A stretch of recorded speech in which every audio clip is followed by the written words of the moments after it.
ओम शांति। 3-2-22 की वाणी है। मीठे बच्चे, सदा इसी रुहाब में रहो कि बाप हमको वापस ले जाने के लिए आए हैं।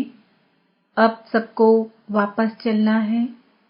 प्रश्न, तुम बच्चे इस समय सबसे बड़े से बड़ा पुण्य कौन सा करते हो? उत्तर, अपना सब कुछ शिव बाबा के आगे समर्पण कर देना। यह है बहुत बड़ा पुण्य। सरेंडर कर पूरा श्रीमत पर चलने से बहुत ऊंच पद मिल जाता है। प्रश्न, कौन सी एक नई बात मनुष्यों की बुद्धि में बहुत मुश्किल बैठती है? उत्तर, शिव बाबा जो निराकार है, उसने ब्रह्मा के तन में प्रवेश किया है। वही सबसे बड़े ते बड़ी आसामी है। उनका ही ऊंचे ते ऊंचा पाठ है। यह नई बात मनुष्यों की बुद्धि में बहुत मुश्किल बैठती है। गीत, यह कौन आज आया सवेरे सवेरे। ओम शांति। शिव बाबा बैठकर अपने बच्चों को समझाते हैं। बच्चे तो समझ गए हैं कि शिव बाबा निराकार है और हम आत्माएं भी निराकार है। उनको ही बैठ समझाते हैं। यह युक्ति सिर्फ एक ही बाप के पास है। बाप बैठ समझाते हैं भगवान किसके साथ बात करते हैं? अपने बच्चे आत्माओं के साथ। बच्चे भी जानते हैं और बाप भी जानते हैं। आत्मा शरीर बिगर तो कुछ सुन न सके, शरीर द्वारा ही सुनती है। एक ही यह सत्संग है जिसमें परमपिता परमात्मा बैठ समझाते हैं। बाकी जो भी सभी आत्माएं हैं, उन सबको अब साथ ले जाना है, क्योंकि ड्रामा का चक्र अब पूरा हुआ है। यह सारी भारतवासियों की ही बात है। बाबा आते हैं भारत में और भारतवासियों को ही कहते हैं, बच्चे, तुमने सबसे जास्ती पाठ बजाया है। तुम ही सतयुग में 100 देवी देवता थे, अब शूद्र बने हो। फिर से तुमको पढ़ाकर देवी देवता बनाते हैं। औरों को कैसे पढ़ाएंगे? गीता भी भारत की ही है। हर एक का अपना अपना पुस्तक है। और जो भी धर्म पिताएं आए हैं, वह सब मनुष्य हैं। उनको अपना अपना शरीर है। यह है सभी आत्माओं का निराकार फादर जो नॉलेजफुल है। ड्रामा के आदि मध्य अंत को जानते हैं।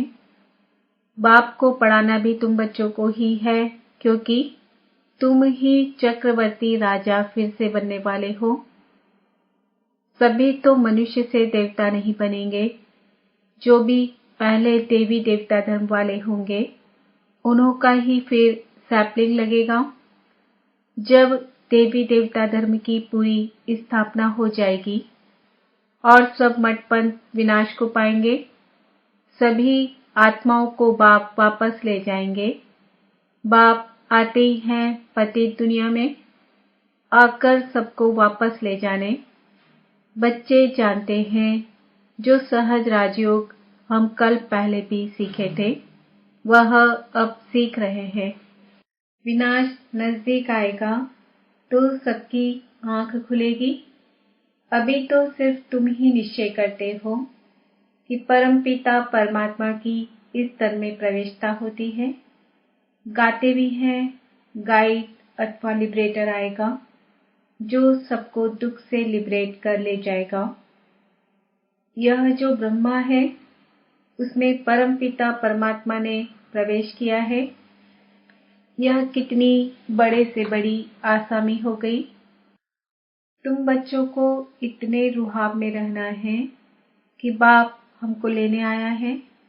कहते हैं मुझे याद करो। उस रिगार्ड से बहुत मुश्किल कोई देखते हैं। भगवान की कितनी महिमा है। वही सर्वशक्तिमान है। दूसरे कोई की इतनी महिमा है नहीं। इतना रिगार्ड तुम बच्चों को रखना है। संगठन में तुम जब बैठते हो तो याद अच्छी रहती है, फिर इधर उधर जाते हो तो वह याद रहना मुश्किल है। घड़ी घड़ी अपने को देही अभिमानी समझो, तब बाप को याद कर सकेंगे। ऐसे बाप के साथ बड़ा रिगार्ड से चलना पड़े, परंतु बाबा साधारण होने कारण वह रिगार्ड नहीं रहता। समझते भी हैं कि बाबा कालों का काल है। यह शिव बाबा जिसको तुम बाप दादा कहते हो, यह सबको साथ ले जाएगा। बाबा को ऊंचे ते ऊंचा पाठ मिला हुआ है, जिसको सारी दुनिया याद करती है। आत्मा क्या चीज है, यह कोई और बता न सके। कहते हैं लिंग है, पूजा तो शिवलिंग की होती है। हम भी लिखते हैं ज्योतिर्लिंगम, परंतु वास्तव में इतना बड़ा है नहीं। यह तो स्टार मिसल है, इनमें ही सारा पाठ भरा हुआ है। यह भी किसकी बुद्धि में नहीं आएगा। जब सुनेंगे आत्मा स्टार है, परमात्मा भी स्टार है, तो वंडर खाएंगे कि कितना वह ताकतवान इसमें प्रवेश होता है।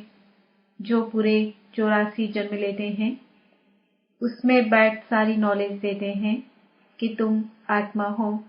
तुम्हारे 84 जन्म अब पूरे हुए हैं।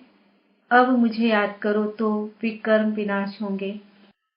अभी तुम बच्चों को ख्याल में आता है कि आत्मा कितनी छोटी बिंदी है। उसमें 84 जन्मों का पाठ है, जो अपने समय पर एक्यूरेट रिपीट करना ही है।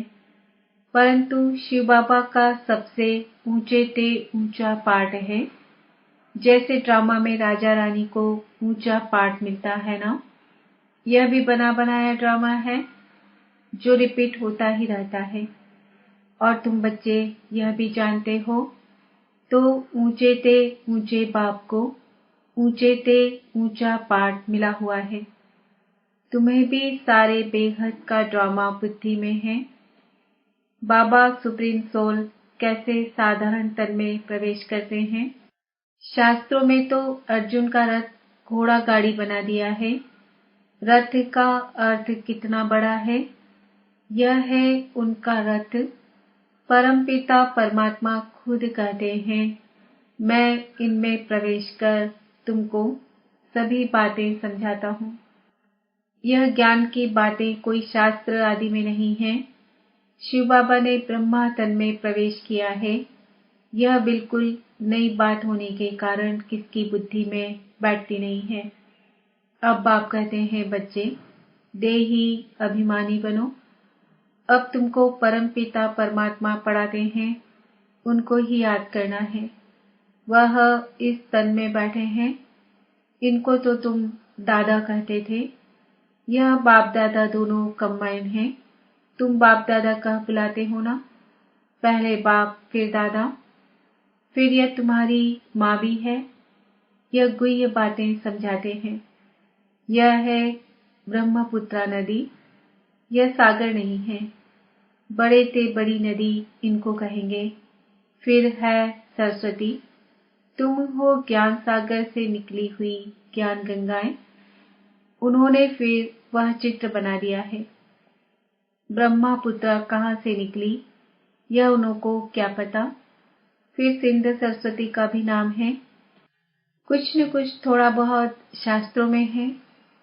आत्मा ही पावन, आत्मा ही पतित बनती है। शरीर के लिए नहीं कहा जाता है, आत्मा के लिए कहते हैं।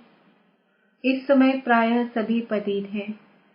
शरीर तो किसका पवित्र नहीं, सभी पाप आत्मा है।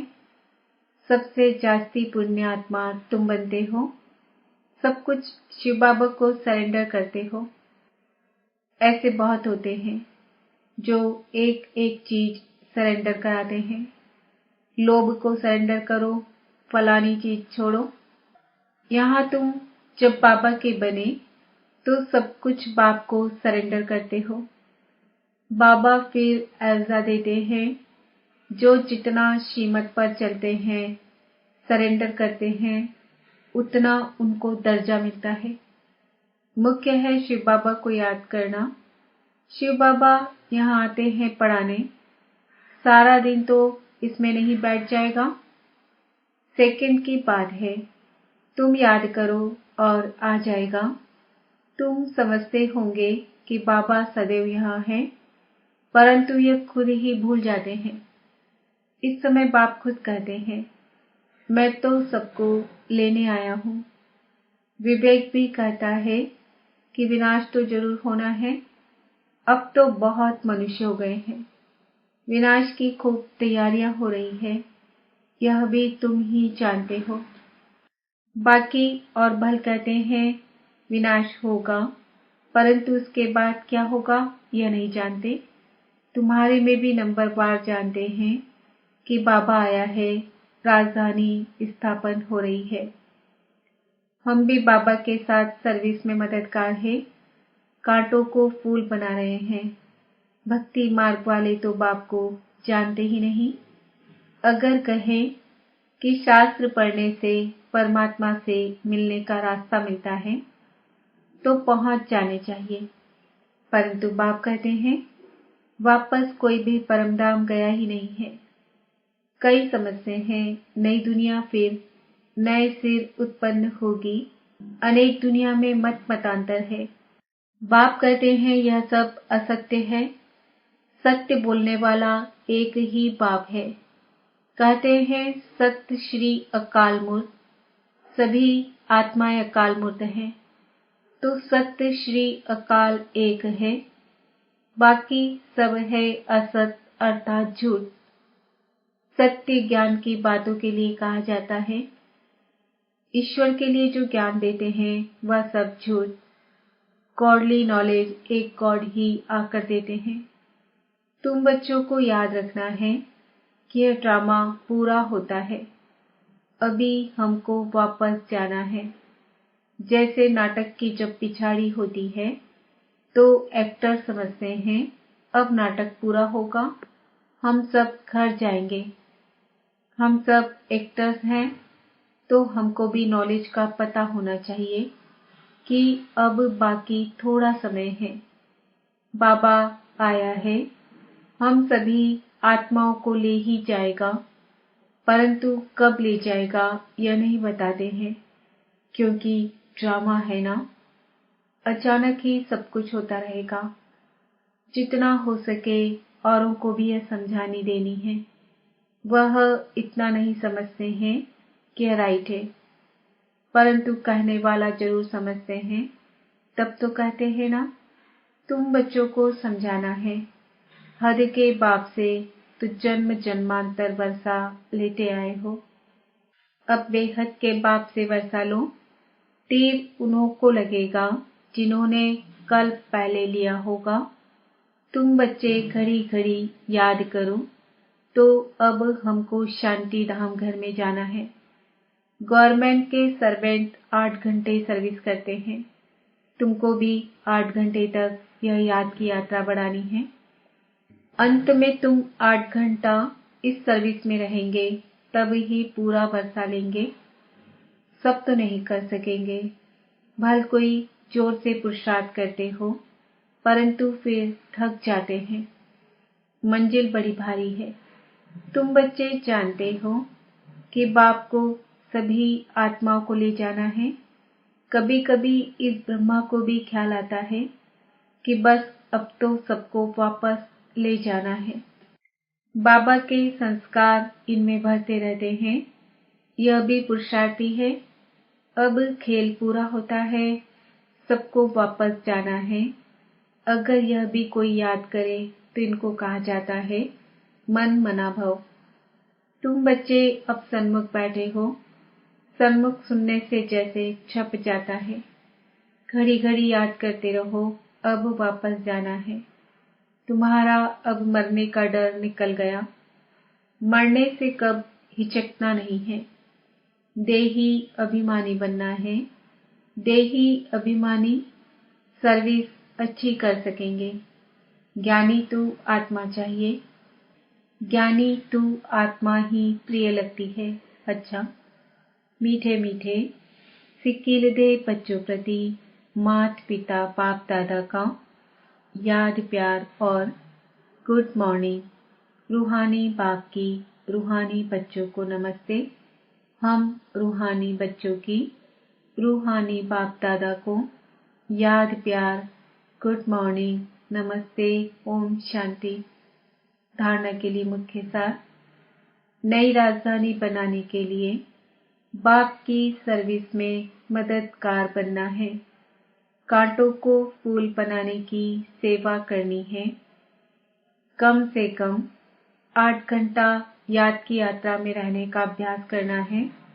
मौत से हिचकना नहीं है, क्योंकि बुद्धि में है अब घर जाना है। वरदान। स्वयं को विशेष पाठधारी समझ साधारणता को समाप्त करने वाले परम व श्रेष्ठ भव। जैसे बाप परमात्मा है, वैसे विशेष पाठ बजाने वाले बच्चे भी हर बात में परम यानी श्रेष्ठ है। सिर्फ चलते फिरते, खाते पीते विशेष पाठधारी समझकर ड्रामा की स्टेज पर पाठ बजाओ। हर समय अपने कर्म अर्थात पाठ पर अटेंशन रहे। विशेष पाठधारी कभी अलबेले नहीं बन सकते। यदि हीरो एक्टर साधारण एक्ट करे तो सब हंसेंगे। इसलिए हर कदम, हर संकल्प, हर समय विशेष हो, साधारण नहीं। स्लोगन। अपनी वृत्ति को पावरफुल बनाओ तो सेवा में वृद्धि स्वतः होगी। मातेश्वरी जी के अनमोल महावाक्य निरंतर याद अर्थात लगातार याद रहे। देखो, परमात्मा का फरमान है, मुझे निरंतर याद करो। अब निरंतर शब्द का भी रहस्य समझना पड़ेगा। निरंतर कहा जाता है उसको जिसमें कोई अंतर ना हो, लगातार योग रहे, जिसमें खंडन ना पड़े, उसे अटूट योग भी कहा जाता है। अब परमात्मा प्रतिज्ञा करते हैं, अगर मुझे निरंतर याद करोगे तो मैं तेरे किए हुए पास्ट विकर्मों को भस्म करूंगा। तो यह ज्ञान अग्नि जिसमें विकर्म दग्ध होते हैं, यह बाप धर्मराज भी है। जब वह सजाओं द्वारा विकर्म विनाश करा सकता है, तो बाबा के पास प्यार का भी कोई तरीका होगा। तो जो उनके प्रैक्टिकल आए बच्चे बने हैं, उन्हों को फिर यह फरमान देते हैं कि है बच्चे, मन मना भाव, निरंतर मुझे याद करने से तुम विकर्माजीत बनेंगे, धर्मराज के डंडों से बच जाएंगे। परमात्मा के पास विकर्म विनाश कराने के 2 तरीके हैं। एक है सजाओं से पवित्र बनाने का तरीका, दूसरा है योग लगाने से पवित्र बनने का तरीका, जिससे पाप नाश होते हैं और जीवन मुक्ति पद प्राप्त होता है। दुख के आवागमन से छूटने के लिए परमात्मा की याद के सिवाय और कोई उपाय है ही नहीं। अच्छा, ओम शांति।